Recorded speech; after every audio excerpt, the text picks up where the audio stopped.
आज हम लोग यहाँ शक्ति की पूजा करने के लिए एकत्रित हुए हैं। अभी तक अनेक संत साधुओं ने, ऋषि मुनियों ने शक्ति के बारे में बहुत कुछ लिखा और बताया है। और जो शक्ति का वर्णन उन्होंने अपने गद्य में नहीं कर पाए, उसे उन्होंने पद्य में किया और उस पर भी इसके बहुत से अर्थ भी जाने। लेकिन एक बात शायद हम लोग नहीं जानते कि हर मनुष्य के अंदर ये सारी शक्तियां सुप्तावस्था में हैं और ये सारी शक्तियां मनुष्य अपने अंदर जागरूक कर सकता है।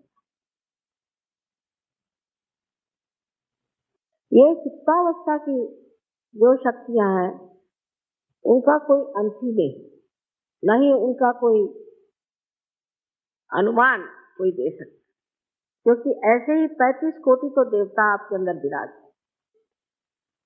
उसके अलावा न जाने कितनी शक्तियों को चला रहे हैं। लेकिन इतना हम लोग समझ सकते हैं कि जो हमने आज आत्म साक्षात्कार को प्राप्त किया है, तो उसमें जरूर कोई न कोई शक्तियों का कार्य हुआ।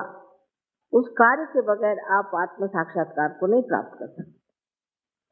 ये आत्म साक्षात्कार को प्राप्त करते वक्त हम लोग सोचते हैं ये सहज में हो गया, पर सहज में दो अर्थ। एक तो सहज का अर्थ ये भी है कि आसानी से हो गया, सरलता से हो गया, और दूसरा अर्थ ये होता है कि जिस तरह से जीवंत क्रिया अपने आप घटित हो जाती है, उसी प्रकार आपने आत्म साक्षात्कार को प्राप्त किया। लेकिन ये जीवंत क्रिया जो है, इसके बारे में अगर आप सोचने लग जाएं तो आपकी बुद्धि कुंठित हो जाएगी। समझ लीजिए ये आपने एक पेड़ देखा, इस पेड़ की ओर आप नजर करिए तो आप ये सोचेंगे कि भाई ये फलाना पेड़ है, लेकिन इस पेड़ को इसी रूप में ऐसा ही इतना ही ऊंचाई पर लाने वाली कौन सी शक्ति है? किस शक्ति ने इसको यहाँ पर इस तरह से बनाया है कि जो वो अपने सीमा में रह करके और अपने स्वरूप रूप उसी के साथ चलता रहे। फिर सबसे जो कमाल की चीज है वो मानव मनुष्य जो बनाया गया है, वो भी एक विशेष रूप से, एक विशेष विचार से बनाया गया है। और वो मनुष्य का जो भविष्य है वो उसे प्राप्त हो सकता है, उसको मिल सकता है, पर उसकी पहली सीढ़ी है आत्म साक्षात्कार। जैसे कि कोई दीप जलाना हो तो सबसे पहले है कि उसके अंदर ज्योति आनी पड़ेगी। उसी प्रकार एक बार आपके अंदर ज्योति जागृत हो गई तो आप उसको फिर से प्रज्वलित कर सकते हैं या उसको आप बढ़ा सकते हैं। पर प्रथम कार्य है कि ज्योति प्रज्वलित हो, और उसके लिए आत्म साक्षात्कार नितांत आवश्यक है।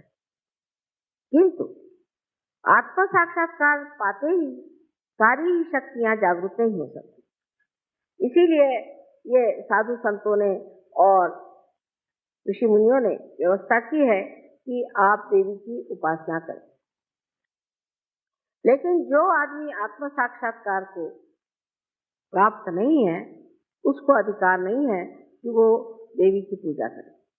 बहुत से लोगों ने मुझे बताया कि वो सप्तशती का कभी अगर पाठ करें और उनका यह हवन करते हैं तो उन पर बड़ी आफतें आ जाती हैं और उनको बड़ी तकलीफ हो जाती है और वो बहुत सफर करते हैं। तो उनसे ये पूछना चाहिए कि आपने किससे करवाया? तो कहेंगे कि हमने 7 ब्राह्मणों को बुलाया था किया, पर वो ब्राह्मण नहीं। जिन्होंने ब्रह्म को जाना नहीं वो ब्राह्मण नहीं। और ऐसे ब्राह्मणों से कराने से ही देवी रुष्ट हो गई और आपको तकलीफ हुई। तो आपके अंदर एक बड़ा अधिकार है कि आप देवी की पूजा कर सकते हैं और साक्षात देवी पूजा कर सकते हैं। यह अधिकार सबको नहीं है। अगर कोई कोशिश करे तो उसका उल्टा परिणाम हो सकता है, उसका विपरीत परिणाम हो सकता है। सबसे बड़ी चीज है कि शक्ति जो है वो जितनी ही आपको आरामदेही है, जितनी वो आपके सर्जन का व्यवस्था करती है, जितनी वो आपके प्रति उदार और प्रेममयी है, उतनी ही वो क्रूर और क्रोधमयी है।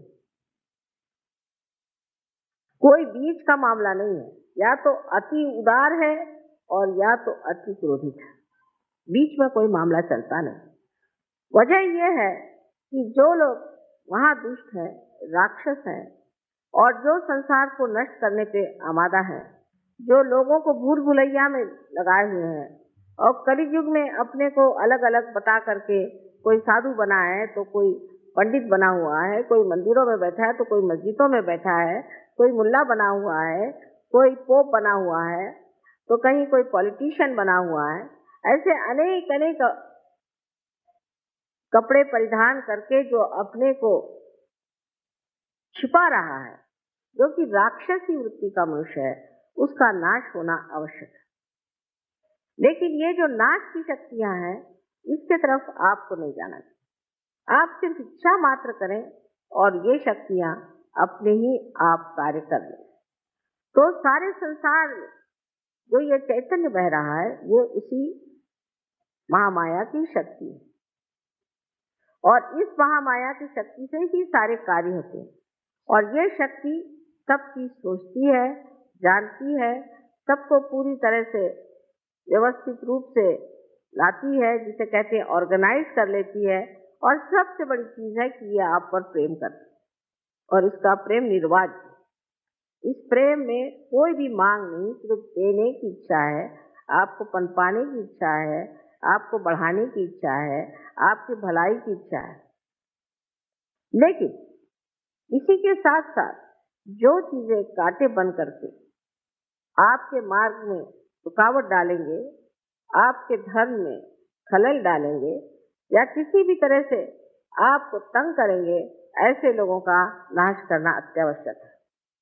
लेकिन उसके लिए आप अपनी शक्ति न लगाएं। आपको सिर्फ चाहिए कि आप उस शक्ति के लिए सिर्फ पाचारण करें, आवाहन करें देवी का, और उनसे कहिए कि ये जो अमानुष लोग हैं, इनका आप नाश करें। ये तो पहली चीज हो गई। तो आपको छुट्टी मिल गई कि आप कोई भी आप पे अगर अत्याचार करे, कोई भी आपसे बुराई से बोले, कोई आपको सताए, तो आप पे एक और विशेष रूप से एक स्थिति है जिसमें आप निर्विचार हो जाए। तो सारी चीज को एक आप साक्षी रूप से देखना शुरू करें, एक नाटक करें। जैसे अजीब पागल आदमी मेरे पीछे पड़ा हुआ, इसको क्या करने का है? उसका पागलपन देखिए, उसका मनस्ताप देखिए, उसकी तकलीफें देखिए और आप उस पर हंसिए। अजीब बेवकूफ है। उसके लिए आपको कोई तकलीफ उठाने की जरूरत नहीं। उसके लिए सिर्फ आपको आपका जो किला है वो निर्विचारिता, उसमें जाना चाहिए। और निर्विचारिता में जाते ही साथ आपकी जो कुछ भी संजोने वाली शक्तियां हैं, आनंद देने वाली शक्तियां हैं, प्रेम देने वाली शक्तियां, वो सब की सब समेट करके आपके अंदर आ जाए। लेकिन जब तक आप इन चीजों में उलझे रहेंगे और जब तक आप ये सोचते रहेंगे इसको मैं कैसे इसका सर्वनाश कर दूं, इसको मैं किस तरह से खत्म कर दूं, इस पे मैं क्या इलाज कर लूं, और इस तरह से आप षड्यंत्र बनाते रहेंगे, तब तक आप सच्ची मानिए कि उसका असर आप पे होगा, उस पर नहीं।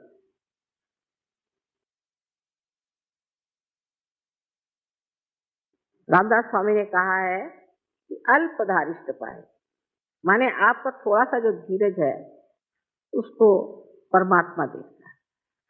लेकिन आपके अंदर इतनी ज्यादा शक्तियां हैं, इतनी ज्यादा शक्तियां हैं कि उनको पहले आपको पूरी तरह से प्रफुल्लित करना चाहिए, उसको जगाना चाहिए, उनको जानना चाहिए, अपने प्रति एक तरह का बड़ा आदर रखना चाहिए। अब ये शक्तियां नष्ट होती हैं, स्वयोगियों में भी जागती है फिर नष्ट हो जाती है, जागती है फिर नष्ट हो जाती है। उसकी क्या वजह? एक बार जगी हुई शक्ति क्यों नष्ट होती? जैसे कि एक मनुष्य में आज शक्ति है कि वो बड़ा भारी कला में निपुण हो गया। स्वयोग में आने से बहुत से लोग कला में निपुण हो गए, कला के बारे में जान गए, उनमें एक तरह की बड़ी चेतना आ गई, उनका सृजन बहुत बढ़ गया। लोग देख के कहते हैं कि वाह, एक कलाकार ऐसा है कि समझ ही नहीं आता। पर फिर वो उसी कला में उलझ जाता है, फिर उसकी शोहरत हो गई, नाम हो गया, उसी में उलझते जाता है। जब वो उलझ जाता है इस चीज में, तब फिर उसकी शक्तियां नष्ट हो जाती हैं, क्योंकि उसकी शक्तियां भी उसमें उलझ जाती। जैसे कि मैंने पहले भी बताया था कि किसी पेड़ के अंदर बहता हुआ उसका जो प्राण रस है, वो हर चीज में, हर पत्ते में, हर डाली पर, हर फूल में, हर शय में घूम घाम करके वापस लौटता है। उसी प्रकार जो भी आपके अंदर शक्तियां आज प्रवाहित हैं और जिन शक्तियों के कारण आप आज कार्यान्वित हैं, ये सारी ही चीजें आपको जानना चाहिए कि इस शक्ति का ही प्रादुर्भाव है और उसमें आपको उलझने की कोई जरूरत नहीं। आप उसमें एक निमित्त मात्र बीच में हैं, और जब आप ये समझ जाएंगे कि हम निमित्त मात्र हैं, तो ये आपकी शक्तियां कभी भी दुर्बल नहीं होंगी और कभी भी नष्ट नहीं होंगी। इसी प्रकार अनेक बार मैंने देखा है कि सहयोगियों का चित्त जो है वो ऐसी चीजों में उलझते जाता है। कोई चीज से भी वो बड़प्पन में आ जाए, कोई भी चीज से उन्होंने बहुत प्रगति पा ली। आप जानते हैं कि बहुत से स्टूडेंट्स जो कि क्लास में कुछ नहीं कर पाते थे, फर्स्ट क्लास में आने लग गए, सब कुछ बहुत अच्छा हो गया, तो फिर वो कभी सोचने लग जाए कि वाह, हम तो कितने बड़े हो गए। जैसे ही ये सोचना शुरू हो गया, वैसे ही ये शक्तियां आपकी खत्म हो और गिरती जाए। अब सोचना यह है कि हमें क्या करना है। अगर समझ लीजिए किसी आदमी का एकदम बिजनेस बढ़ गया, या उसको खूब रुपया मिलने लग गया, या उसके पास कोई विशेष चीज आ गई, तो उसे क्या करना चाहिए? उसे पूरी समय सतर्क रहना चाहिए और यही कहना चाहिए कि माँ, ये आप ही कर रहे हैं, हम कुछ नहीं कर रहे, ये आप ही की शक्ति कार्यान्वित है, हम कुछ नहीं कर रहे।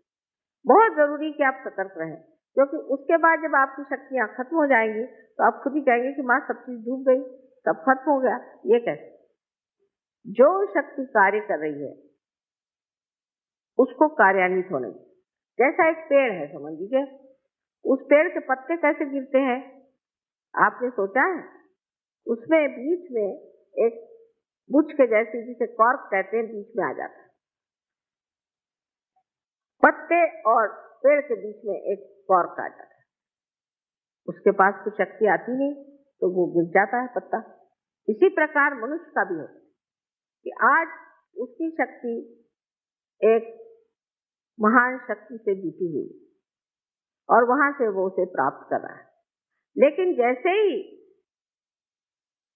वो अपने को कुछ समझने लग जाए, या उसके अहंकार में बैठ जाए, या उसकी जो अनेक तरह की गतिविधियां हैं, जिस तरह से कंपटीशन, ये वो, इसमें उलझता जाए, तो उसके बीच में एक दरार पड़ जाती, और उस दरार के कारण वो मनुष्य फिर उसे प्राप्त नहीं कर सकता जो उसे प्राप्त किया हुआ है, क्योंकि वो तो एक निमित्त मात्र था, लेकिन जो शक्ति अंदर उसके अंदर बह रही थी, वो शक्ति ही बीच में कट गई। जैसे कि अभी इसकी शक्ति कट जाए तो शायद मेरा लेक्चर ना बंद हो, पर ऐसे हो सकता है। इसलिए हमको एक बात को खूब अच्छे से जान लेना चाहिए कि हमारे अंदर जो शक्तियां जागृत हुई हैं और जो कुछ भी हमारे अंदर की विशेष स्वरूप की व्यक्तित्व को प्रकट करने वाली जो नई आभा हमें दिखाई दे रही है, इस शक्ति को हमें रोकना नहीं चाहिए। इसके ऊपर हमें यह नहीं सोचना चाहिए कि हम कुछ बहुत बड़े हो गए या हमने कुछ बहुत बड़ा पा लिया। दूसरी तरफ से ऐसा भी होता है कि जब ये शक्ति आपके अंदर जागृत हो जाती है, उस वक्त आप में एक तरह का उदासीपन भी आ सकता है। इस तरह का कि अभी दूसरे साहब तो इतने पहुंच गए, हम तो वहां पहुंचे नहीं, उन्होंने ये कर लिया, हमने ये किया नहीं, और हर तरह से आदमी उलझते जाता है। और उसमें कुछ लोग ऐसे भी होते हैं जो छोटी छोटी बातों पर ही अपने को दुखी मानते हैं, बहुत छोटी बातों पर। जैसे अब सबको बैज मिला, मुझको बैज नहीं मिला। जब हम गणपतिपुरे में, हमें बड़े अजीब अजीब अनुभव आए कि लोग आए कहने लगे कि माता जी हमको एक चीज का डब्बा दे दो। मैंने कहा भाई ये भी कोई तरीका हुआ। दूसरे ने कहा कि आपने मुझे इतना दिया लेकिन उसको नहीं दिया। इसको बात हुई उस मौज में और आनंद में, ये सब सोचने की बात ही नहीं है। छोटी छोटी बात में वो दुखी हो जाते हैं। फिर ऐसी जिसको बहुत बड़ी बात समझते हैं कि किसी का, समझ लीजिए पति ने विछोह कर दिया, या किसी पति का रास्ता ठीक नहीं रहा तो पत्नी रोते बैठेगी, या किसी का किसी की पत्नी ठीक नहीं रहे तो पति रोते बैठेगा। अब भाई आपकी कितने बार शादियां हो चुकी पहले जन्म में, और अब इस जन्म में एक शादी हुई है, चलो इसको किस तरह से खत्म करो। उसी के पीछे में आप लोग रात दिन परेशान रहो कि मुझ पे ये दुख आ गया, मेरे बच्चे का ऐसा हो गया, मेरे बच्ची का ऐसा हो गया, उसका ऐसा हो गया, उसका ऐसा हो गया। इसका कोई अंत है? इसको कोई पार कर सकता है? क्योंकि इतनी छोटी सी चीज है कि वो तो पकड़ी भी नहीं आती। इतनी शुद्र बात है कि वो मेरे पकड़ी भी नहीं आती कि उसको क्या, कोई भी आएगा तो ऐसी छोटी छोटी बातें मुझे बताते, मुझे बड़ी हंसी आती और मैं चुपचाप सुनती रहती। लेकिन मैं कहती हूँ कि आप सहयोगी, सागर के जैसा तो आपका हृदय मैंने बना दिया, और हिमालय के जैसा आपका मैंने मस्तिष्क बना दिया, और आप ये क्या चुटुर पुटुर बातें कर रहे हो कि जिसका कोई मतलब ही नहीं रहता। इसकी बात, उसकी बात, दुनिया भर की फालतू की बातें करना, और जो सहज की बात है वो बहुत कम होती है, उसमें मौन लगता है। तो सहज में तो कुछ हमने ध्यान ही नहीं दिया, तो सहज में तो मौन हो जाता है। अभी मैंने सुना कि पूना में लोग जरा कम आने लग गए हैं ध्यान में, क्योंकि महाभारत शुरू हो गया है। मैंने तो अभी तक देखा ही नहीं है महाभारत, जो एक देखा है वही काफी। अब देखने की क्या जरूरत है? अब अपने को दूसरा महाभारत करने का है, अब वो महाभारत देखते बैठे हो। अबे ऐसा ही आपको महाभारत देखने का शौक है तो उसकी वो फिल्म मंगा लेना, देख लेना, लेकिन पूजा छोड़ करके और आपका सेंटर छोड़ करके आप महाभारत देखते हैं तो आपकी वो शक्ति कहाँ दिखेगी? वो महाभारत में चली गई। वो महाभारत होके हजारों वर्ष हो गए, उसी के साथ वो भी खत्म हो गए। तो ये जो मनोरंजन पर भी लोगों का एक बड़ा ध्यान रहता है, किस चीज से हमारा मनोरंजन हो, ऐसा ही हर एक चीज में मनुष्य उलझते जाता है। तो कोई भी चीज अति में जाना ही सहज के विरोध में पड़ती है। जैसे अब म्यूजिक का शौक है, तो अब म्यूजिक तो म्यूजिक ही म्यूजिक, फिर ध्यान भी नहीं करने का, म्यूजिक में पड़े, वो मनोरंजन है। फिर कविता में पड़ गए तो कविता में ही उलझ गए। कोई भी चीज में अतिशयता में जाना ही सहज से विरोध में जाना है। इस बात को आप गांठ बांध के रखें। और दूसरी चीज कि जो हमारी शक्तियां, उनको सम्यक होना चाहिए, तभी हमें सम्यक ज्ञान मिलेगा, माने इंटीग्रेटेड नॉलेज। अगर एक ही चीज के पीछे में आप पड़े रहे और एक ही चीज को आप देखते रहे तो आपको इंटीग्रेटेड नॉलेज नहीं हो सकता है, आपको सम्यक ज्ञान नहीं हो सकता है, आपको एक चीज का ज्ञान होगा। अब जैसे मैंने देखा है कि बहुत सी लेडीज होती हैं, बड़ी पढ़ी लिखी होती हैं, बहुत बड़े से, पर कभी अखबार नहीं पढ़ती, उनको दुनिया में पता ही नहीं कि क्या हो रहा है। उनसे किसी के बारे में पूछिए तो कहले भाई वो कौन थे हमें पता नहीं। रहे आदमी लोग तो उनका ऐसा है कि उनको सिर्फ ये मालूम है कि कौन सा खाना अच्छा बनता है, किसके घर में अच्छा खाना बनता है, किसके घर जाना चाहिए अच्छा खाने के लिए। खाने के मामले तो हिंदुस्तानी बहुत ही ज्यादा उलझे हुए लोग हैं, बहुत ज्यादा। और औरतें भी ऐसी हैं कि बेवकूफ बनाने के लिए अच्छे अच्छे खाने खिला करके उनको ठिकाने लगाती हैं। इसमें दोनों की शक्तियां उलझ जाती, दोनों। रात दिन ये खाने के बारे में, मुझे आज यही खाने को चाहिए, मुझे आज ये खाने को चाहिए, मैं ये टाइम से खाऊंगा, मैं वो टाइम से खाऊंगा, ये करूंगा। उधर औरतें आदमियों को खुश करने के लिए वही धंधे करती रहती। उसमें औरतों की शक्ति भी नष्ट होती है और आदमियों की भी शक्ति नष्ट होती है। इसलिए मैंने ये तरीका निकाला है कि सहज योगियों को सबको खुद खाना बनाना है। अगर किसी ने कहा कि मुझे ये खाने के लिए तो आप ही बनाइए, हालांकि उसके बाद सबको भूखा ही रहना पड़ेगा, पर कोई हर्ज नहीं। आपको कहना कि अच्छा आपको ये चीज खानी है तो आप ही इसको बना दीजिए तो बड़ा अच्छा रहेगा। फिर आप जब आप बनाना शुरू करेंगे तब आप समझेंगे कि ये चीज क्या है। क्योंकि किसी भी चीज को टीका टिप्पणी करनी तो बहुत आसान चीज है। किसी चीज को अच्छा कहना बुरा कहना बहुत ही आसान चीज, लेकिन वो खुद जब आप करने लगते हैं तो पता चलता है कि ये टीका टिप्पणी हम जो कर रहे हैं ये बिल्कुल बेवकूफी है, क्योंकि हमें कोई अधिकार नहीं। तो इस कदर की छोटी छोटी चीजों में भी लोग मुझे आके बताते हैं, मुझे बड़ा आश्चर्य होता है। आप अब साधु हो, आपके अंदर सबसे बड़ी जो शक्ति आई है वो ये, आप कोशिश करके, और मैं जो बात कहती हूँ उसकी आपको प्रचिति आएगी, कोशिश करके देखिए। आप जमीन पर सो सकते हैं, आप रास्ते पर सो सकते हैं, आप 10-10 दिन भी भूखे रह जाएं आपको भूख नहीं लगे, आप कैसा भी खाना है उसे खा लेंगे, आप कुछ नहीं करेंगे। इसमें आप हमारे प्रदेश के सहयोगियों को देखिए, किस हालत में रहते हैं, किस परेशानी में रहते हैं। हमें कुछ वहां पर हिंदुस्तानी सहयोगियों ने बताया कि ब्रह्मपुरी में इंतजाम इस वक्त ठीक नहीं रहा, लोगों का दिमाग ही खराब हो गया था क्योंकि आप नहीं गए तो बहुत तकलीफ हुई उनको खाने पीने की और कुछ अच्छा नहीं लगा, ऐसा बताया। तो मैंने उन लोगों से जाके पूछा कि भाई सबसे ज्यादा तुमको कहाँ मजा आया? तो उन्होंने कहा ब्रह्मपुरी में सबसे ज्यादा मजा।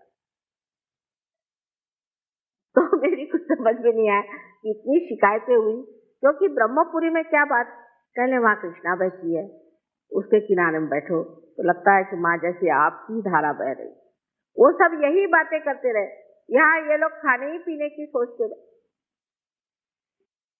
इसीलिए जब कभी कभी लोग कहते हैं कि हम लोगों का समर्पण कम है, उसकी वजह यह है कि हम लोग काफी उलझे हुए लोग, हमारे अंदर बहुत पुरानी परंपराएं हैं। यहाँ अनेक साधु संत हो गए, बड़े बड़े लोग हो गए, बड़े बड़े आदर्श हो गए, और उन आदर्शों के वजह से हमें मालूम है कि अच्छाई क्या है, बड़ी क्या है। लेकिन उसके साथ ही साथ हमारे अंदर एक तरह की ढोंगी वृत्ति आ गई कि हम ढोंग भी कर सकते। कोई भी आदमी अपने को राम कह सकता है, कोई भी आदमी अपने को भगवान कह सकता है, कोई भी आदमी अपने को सीता जी कह सकता है। ये ढोंगीपना की हमारे यहाँ बड़ी भारी शक्ति है। एक साहब ने मुझे कहा कि देखिए वो तो भगवान है। मैंने कहा कैसे? वो कहते हैं भगवान है, ये फॉरेन, वो भगवान कहते हैं। मैंने उसको कहने में क्या लगता है, ऐसे कैसे कहेगा कोई कि मैं भगवान? मैंने कहा कह रहे हैं वो भगवान है, लेकिन उसके कुछ तरीके होते हैं। जो आदमी फूल को नहीं सूंघ सकता वो भगवान कैसे हो सकता? हाँ ये तो बात है। तो मैंने कहा कि कैसे, पर वो क्यों कह रहे थे, वो ऐसा क्यों कह रहे? मैंने कहा क्योंकि वो आप नहीं, वो यही नहीं समझ सकते कि लोग इतना सफेद झूठ इतने जोर से कह सकते।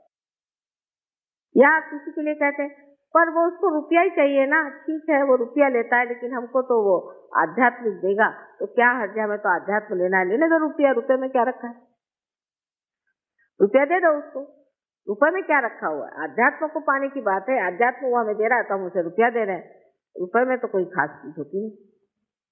ये जो उनकी तैयारी आज हो गई है, वो हमारे अंदर तैयारी अभी तक हो नहीं पाई। इसके लिए क्योंकि हमारे सामने आदर्श बहुत अच्छे हैं, महाभारत है, राम है, ये है, वो है, और हम उसी कीचड़ में बैठे हुए। अगर कोई कीड़ा कहे कि मैं कमल हो गया तो हो नहीं सकता, और उसको कमल बना भी दिया तो भी ढंग वही चलेगा। इसलिए ये समझ लेना चाहिए कि हमारे अंदर जो इतनी ऊंची ऊंची बातें हो गई और जिससे हम चारों तरफ से पूरी तरह से हम ढके हुए, और जिसके कारण हम लोग बहुत ऊंचे भी हैं, लेकिन जब तक हम अपने को ये न समझे कि हमें वही होना है जो हम देख रहे हैं, इस मामले में हमारे अंदर आंतरिक इच्छा हो, ऊपरी नहीं, अंदर से लगना चाहिए। क्या हमने उसे प्राप्त किया? क्या हमने अपने ध्येय को प्राप्त किया? क्या हमने उसे पाया है? उससे हमें पाना है। इस मामले में ईमानदारी अपने साथ करें, और जब तक ईमानदारी नहीं होगी तब तक शक्ति आपके साथ ईमानदारी नहीं कर सकती। ये आपका और अपना निजी संबंध है। अनेक तरह से आप अपने को पड़तालिए और देखिए कि हमारे अंदर ये शक्तियां क्यों नहीं जागृत हो सकती, क्यों नहीं हम इसे पा सकते। कारण हम खुद ही अपने को एक तरह से काटे चले जाते। तो किसी भी तरह की ढोंगी वृत्ति का सहयोग में स्थान नहीं। हृदय से आपको महसूस हो रहा है, हर एक चीज को हृदय से पाना, अपने अंतर आत्मा से उसे जानना है। उसके लिए कोई भी ऊपरी चीज, कोई है तो मुस्कुराते बैठे रहेंगे, कोई जरूरत है मुस्कुराने की, कोई है कि बड़े गंभीर होकर बैठे रहेंगे। ये सब नाटक करने की कोई जरूरत नहीं। जो आपके अंदर भाव है वो बाहर आ रहा है, उसमें कौन सा नाटक करने, उसमें कौन सी आफत करने की है। जो हमारे अंदर भाव है वही हम प्रकटित कर रहे हैं, क्योंकि हमारे अंदर जो भाव है वो इस शक्ति से बहता हुआ बाहर चला रहा है और उसी को हम प्रकटित कर रहे हैं। और जो लोग इस तरह से एक बार समझ लें कि हमें पूरी तरह से ईमानदारी से सहयोग करना, वो धीरे धीरे इसमें खिसकते जाएं। जिस तरह से वहां पर मैं लोगों में देखती हूँ आत्मसमर्पण, उसमें मैं ये जरूर कहूंगी कि उस आत्मसमर्पण के पीछे में एक बड़ी भारी कमाल है। और वो कमाल ये है कि वो सोचते हैं कि सिर्फ हमारा कल्याण आत्मिक ही होना है, हमारा आत्मिक कल्याण होना है, और कोई भी बात वो नहीं सोचते। सहयोग के लाभ अनेक हैं। आप जानते हैं, इससे तंदुरुस्ती अच्छी हो जाएगी, आपको पैसे अच्छे मिल जाएंगे, आपकी नौकरी अच्छी हो जाएगी, आपका दिमाग ठीक हो जाएगा, आपके बच्चों का भला हो जाएगा, और दुनिया भर की चीजें जितनी भी आप जिसको आप संसारी कहते हो जाएंगी, और उसमें भी आपका नाम हो जाएगा, शोहरत हो जाएगी। जिनको कोई भी नहीं जानता है वो तक उनका नाम हो जाएगा, वो तक लोग जानेंगे, सब कुछ होगा।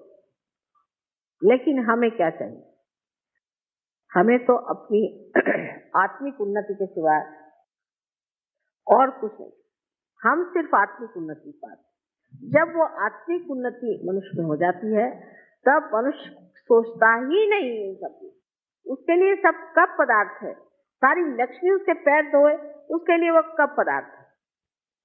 कोई भी उसके लिए चीज ऐसी नहीं है कि जिसके लिए वो लालायित हो या परेशान हो। इस कदर वो समर्थ हो जाता है। अगर है तो है, नहीं है तो नहीं है, मिले तो मिले, नहीं है तो नहीं। ये जब अपने अंदर ये स्थिति आ जाए, मनुष्य स्थिति पे आ जाए, तब सोचना चाहिए कि सहयोगियों ने अपने जीवन में कुछ प्राप्त किया। जब तक ये स्थिति प्राप्त नहीं होती तो आपकी नाव डामाडोल चलती रहेगी और आप हमेशा ही कभी इधर तो कभी उधर घूमते रहेंगे। पहले अपने को स्थापित करने की जो महान शक्ति आपके अंदर है वो है श्रद्धा। उस श्रद्धा को हृदय से जानना चाहिए और उसकी मस्ती में रहना चाहिए, उसके मजे में आना चाहिए, उसके आनंद में आना चाहिए। तो जो ये श्रद्धा की आह्लाददायी शक्ति है, उस आह्लाद को लेकर रहना, उस एक्सटेसी में रहना चाहिए, उस सुख में रहना चाहिए। और जब तक मनुष्य उस आह्लाद में पूरी तरह से घुल नहीं जाएगा, उसके सारे जो कुछ भी प्रश्न हैं, प्रॉब्लम्स हैं, बने ही रहेंगे, बने ही रहेंगे। क्योंकि प्रॉब्लम्स वगैरह सब माया है, ये सब चक्कर है। जब किसी से पूछे भाई तुम्हें क्या प्रॉब्लम है, तो मुझे 100 रुपए मिलना चाहिए, तो मुझे 50 रुपए मिले। जब 100 रुपए मिले तो क्या प्रॉब्लम है, मुझे 200 रुपए मिलने चाहिए, तो मुझे 100 ही रुपए मिले। वो तो खत्म ही नहीं हो रहा। फिर दूसरा क्या प्रॉब्लम है कि मेरी बीवी ऐसी है, फिर तुम दूसरी बीवी कर लो, वो भी ऐसी है, तीसरी आई वो भी ऐसी। तो आपके प्रॉब्लम्स नहीं खत्म हो रहे क्योंकि आप स्वयं इनको नहीं खत्म कर रहे हैं। ये सबको खत्म करने का तरीका यही है कि अपने श्रद्धा से आप अपने आत्मा में जो आनंद है उसका रस लें और उसी रस में रममान रहे। आखिर सारी चीज है ही हमारे आनंद के लिए, लेकिन जब तक हम उस रस को लेने की शक्ति ही को नहीं प्राप्त करते हैं तो क्या फायदा होगा। ये तो ऐसा ही हुआ कि एक मक्खी जा करके बैठ गई फूल पर और कहेगी कि साहब मुझे तो कुछ मधु नहीं मिला। उसके लिए तो मधुकर होना चाहिए। जब तक आप मधुकर नहीं होंगे तो आपको मधु कैसे मिले। अगर आप मक्खी बने रहे तो आप तो इधर उधर ही भिनकते रहेंगे, लेकिन जब आप स्वयं मधुकर बन जाएंगे तो आप कायदे की जगह जा करके जो आपको रस लेना ले करके मजे में पेट भर के और आराम से आनंद से रहें। यही सबसे बड़ी चीज सहयोग में सीखने की, कि हमारा चित्त पूरी तरह से एक चीज में डूबा रहना चाहिए और वो है आत्मिक हमारी उन्नति होनी चाहिए। पर उसका मतलब ये नहीं कि पूरी समय अपने को बंधन देते रहो या पूरी समय आंखें बंद करके और जैसे मराठी में कहते हैं शेंडी बांधू, उसकी कोई जरूरत नहीं। सर्वसाधारण तरीके रोजमर्रा के जीवन को कुछ भी न बदलते हुए जैसे आप हैं वैसे ही उसी दशा में आपको चाहिए कि आप अपने अंदर जो हृदय में आत्मा है उसके रस को प्राप्त करें। जब उसका रस झरना शुरू हो जाता है तो आप ही में कबीर बैठे हैं और आप ही में नानक बैठे हैं और आप ही में सारे बड़े बड़े जितने संत साधु हो गए, तुकाराम, नामदेव, एकनाथ, सब आप ही लोगों में बैठे। और उनको इतना विचारों को कोई बताने वाला भी नहीं था, उनको संभालने वाला कोई नहीं था, उनके संरक्षण के लिए कोई नहीं था। ये सब आपको प्राप्त है। आप तो अच्छी छत्र छाया में बैठे हुए, तो भी अब आप उस छत्र छाया में बैठ करके एक अपनी भी छत्र खोल लेते हैं और उसके बारे में फिर चर्चा करते हैं, तो इससे तो आपकी शक्तियां कम हो ही जाएंगी। इस पर हमें गौर करना चाहिए कि हमारी कितनी शक्तियां और हमारे अंदर कितनी शक्तियां हमने देखी और वो कैसे कार्यान्वित हो रही। आप जो चाहे सो सकते, जो जे वांछिल ते तो लाए, जो आप इच्छा करेंगे वो आपको मिलेगा, लेकिन आपकी इच्छा ही बदल जाएगी, आपके तौर तरीके ही बदल जाएंगे। जैसे आज अब कोई महाभारत नहीं देखने को रुकेगा, क्या सोचेगा, अरे बाप रे आज माँ का इतना अच्छा समय बंधा हुआ है, माँ स्वयं आ रही है, पूजा का मौका है, सारी दुनिया से लोग दौड़े आए। अब बाहर अमेरिका से अभी मैं जा रही हूँ तो कहा एक दिवाली पूजा जरूर करना, उसके लिए मेरे ख्याल से सारे ब्रह्मांड से लोग वहां पहुंच जाए। लेकिन यहाँ कलकत्ते से भी लोगों को आने मुश्किल हो जाती है, कलकत्ते से। और साक्षात हम बैठे हुए हैं, ऐसे ऐसे लोग हैं कि जो बिल्कुल आसानी से आ सकते, अपने काम के लिए 10 मरतबा दौड़ेंगे, लेकिन इसको नहीं समझते कि कितनी महत्वपूर्ण चीज है, इसका महत्व नहीं समझ पाते क्योंकि श्रद्धा कम। वो कहते जब हम रिटायर हो जाएंगे तब आएंगे, सुविधा के साथ। रविवार के दिन करिए, पर एक दिन उससे पहले छुट्टी होनी चाहिए, नहीं तो बाद में छुट्टी होनी चाहिए। अब ऐसे रोने सूरत लोगों के लिए क्या सहयोग है? ये घोड़े कहाँ तक जाएंगे, ये तो खच्चर भी नहीं। जो लोग इस तरह की बातें सोचते हैं वो सहयोग में कहाँ तक पहुंचेंगे, ये मेरी समझ में नहीं आती। कि सब सुविधा होनी चाहिए, सैटरडे संडे होना चाहिए, और उसमें से भी हम जैसे ही प्रोग्राम खत्म होगा भाग जाएंगे तो कि हमको कल दफ्तर में जाना है। तुम जाओगे कल भी, सब ठीक हो जाएगा, लेकिन अगर आप ऐसे जल्दबाजी करोगे तो खंडाला के घाट में आपको रोक लेंगे हम। लेकिन ये सब चूल, ये सब शैतानियां हम कितनी भी करें, लेकिन आपकी अकल में जब तक ये चीज घुसेगी नहीं, क्या फायदा। तो चाह रहे हैं कि किसी तरह से आपको रास्ते पर लाए।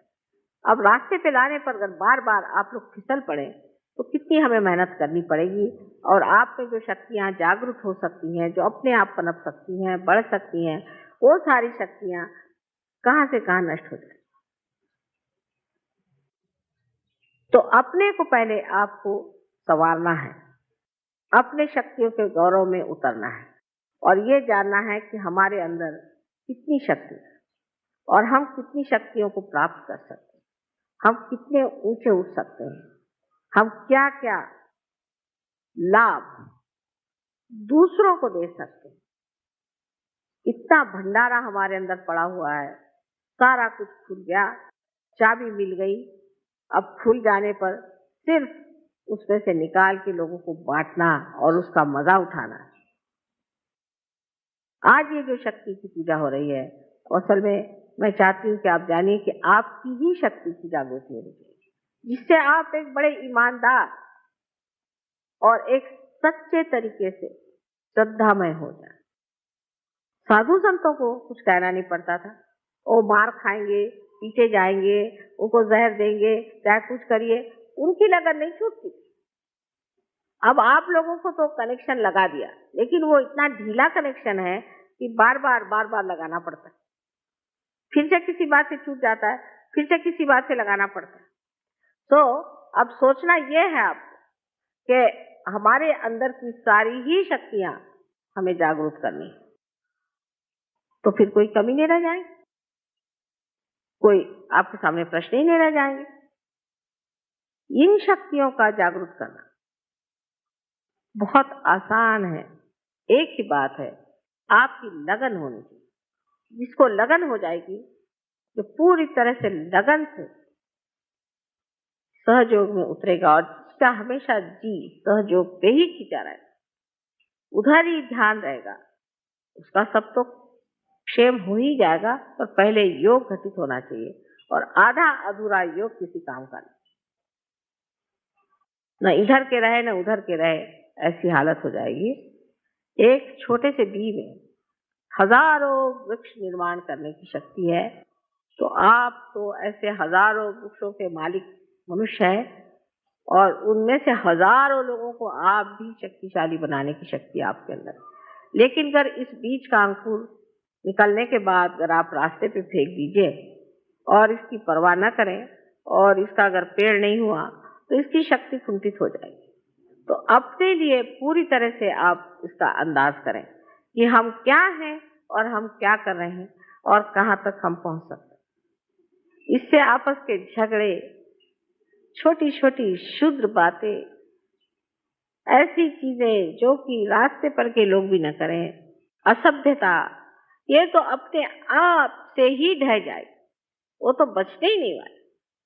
लेकिन आपका जो स्वयं सुंदर स्वरूप है वो निखर आएगा, और लोग कहेंगे कि ये है एक शक्तिशाली मनुष्य खड़ा हुआ है, एक विशेष स्वरूप का आदमी खड़ा हुआ है, एक महान कोई व्यक्ति है जो कि ऐसा अनूठा उसका सारा व्यवहार है, वो किसी से डरता नहीं, निर्भय है, जहाँ कहना है कहता है, जहाँ नहीं कहना नहीं कहता है। भी आ जाए, बाबा भी आ जाए, फिर बाबा के नाना भी आ जाए, तो हो नहीं सकते। जो आप है उस लायक वो लोग नहीं, वो नालायक है। जो नालायक है उनको छोड़ देना चाहिए, उसे क्यों झगड़ा करना। नालायक लोगों से झगड़ा करने को जरूरत, नसीब आपके फूटे जो नालायक से शादी कर ली, ऐसा सोचना चाहिए। और नसीब आपके फूटे जो नालायक आपके माँ बाप है। जो नालायक है उनको काहे को जबरदस्ती सहयोग मिलाना और मेरे खोपड़ी पे लादना कि साहब माँ इसको ठीक करो, क्योंकि वो मेरी बीवी है, क्योंकि वो मेरा बाप है, क्योंकि मेरा बाबा, मेरा दादा, मेरा उनसे कोई रिश्ता नहीं बनता। अगर वो सहयोग में नहीं है तो उनको आप नालायकों को बाहर ही रखिए। जो लायक लोग हैं उनसे रोज दोस्ती करिए, उनके मजे में रहिए, आपको जरूरत क्या है। पर यही बात हम लोग नहीं समझ पाते कि ये दुनिया, ये रिश्ते ऐसे चलते रहते हैं, इसमें कुछ रखा नहीं। हाँ, अगर आपकी जिसके साथ में संगति है वो आपके साथ उठ सके, आपके साथ चल सके, आपके साथ बन सके, तो ठीक है। और नहीं तो ऐसे नालायक लोगों को कोई जरूरत नहीं सहयोग में लाने। और मैं देखती हूँ कि बहुत ही नालायक लोग सहयोग में कभी कभी इससे आ जाते हैं, और मेरे बड़ा सरदर्द हो जाता है।